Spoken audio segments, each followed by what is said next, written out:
அன்பார்ந்த மாணவர்களே, உங்களை அஸ்வத் அகாடமி யூடியூப் சேனலுக்கு அன்புடன் வரவேற்கிறேன். இன்றைக்கி நாம் பார்க்கக்கூடிய இது ஒரு வரையறை பார்க்குறோம். A equal to X comma Y, A less than X less than B, C less than Y less than D, that is subset of R ஸ்கொயர்மா.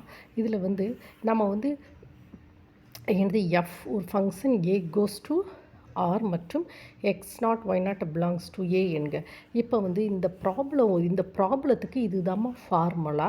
X not Y not belongs to A என்ற புள்ளியில் எஃப்பின் நேரியல் தோரிய மதிப்பு ஒரு புள்ளி கொடுத்து தோரிய மதிப்பு அப்படின்னு சொல்லி கேட்டால் நாம் என்ன செய்யணும்னா, அந்த ஃபங்க்ஷன் இருக்கும் இல்லையா, அந்த ஃபங்க்ஷனுக்கு dow F by to x கண்டுபிடிச்சி அதில் எக்ஸ் நாட் ஒய் நாட்டை சப்ஸ்டியூட் பண்ணணும். Dow F by to Y கண்டுபிடிச்சி அதில் எக்ஸ் நாட் ஒய் நாட்டை சப்ஸ்டியூட் பண்ணணும்.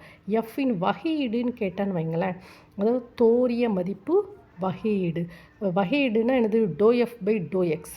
நம்ம பார்ஷியல் டிஃப்ரென்சியேஷன் படிக்கணும்னா do F by to X கண்டுபிடிக்கணும், do F by to Y கண்டுபிடிச்சி நம்ம இதில் சப்ஸ்டியூட் பண்ணிட வேண்டியது. DF equal to do F by to X X comma Y DX plus do F by to Y X comma Y DY. இங்கு DX equal to delta X DY equal to delta Y என வரையறுக்கப்படுகிறது.